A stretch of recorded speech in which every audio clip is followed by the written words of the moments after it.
ಫಸಲು ಸಹ ನಿಮ್ಗೆ ಮರದಲ್ಲಿ ಆದ್ರೆ ನಿಮ್ಗೆ ಸಾಧಾರಣ 40 ಕೆಜಿ 50 ಕೆಜಿ ಒಣಮೆಣಸು ಬರ್ತದೆ ನಿಮ್ಗೆ. ಮತ್ತೆ ಪಣಿಯೂರು ಒಂದು ಯಾಕೆ ಅಂತ ಹೇಳಿದ್ರೆ ನೋಡಿ, 60ನೇ ಇಸ್ವಿ 65ನೇ ಇಸ್ವಿಯಲ್ಲಿ ಏನೋ ಪಣಿಯೂರು ಒಂದು ನಮ್ಗೆ ಸ್ಟಾರ್ಟ್ ಆಗಿದೆ, ಹೈಬ್ರಿಡ್ ತರದ್ದು. ಅಂದ್ರೆ ಆವಾಗಿನಿಂದ ಇದನ್ನು ಬೀಟ್ ಮಾಡುವಂತ ಒಂದು ಬ್ರೀಡ್ ಇಷ್ಟ ತನಕ ಈಗ ಬರ್ಲಿಲ್ಲ.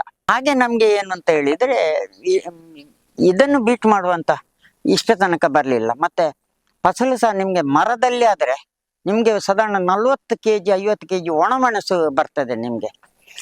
ಅದಕ್ಕಾಗಿ ನಾವು ಸ್ವಲ್ಪ ಜಾಸ್ತಿ ನಾವು ಇದಕ್ಕೆ ಹೋದದ್ದು, ನಾವು ಮರಕ್ಕೆ ಈಗ ಹೋಗ್ತಾ ಇದ್ದೇವೆ. ಬಾಕಿದ್ದೆಲ್ಲ ಇತ್ತೀಚೆಗೆ ನಿಮ್ಗೆ ಡೆವಲಪ್ ಆಗಿಕೊಂಡು ಬಂದದ್ದು ಪಣಿಯೂರು ಒಂದು ಅಲ್ಲದೆ. ಆದ ಕಾರಣ ಹೆಚ್ಚಿನವರು ಪಣಿಯೂರು ಒಂದಕ್ಕೆ ಹೋಗ್ತಾರೆ. ಮತ್ತೆ ಬಿಸಿಲಿಗೆ ಅದು ಸೂಪರ್ ಬರ್ತದೆ, ಅದರಷ್ಟು ಬರುವಂತ ಈಲ್ಡ್ ಇಷ್ಟ ತನಕ ಯಾವುದು ಬೇರೆ ಬರಲಿಲ್ಲ.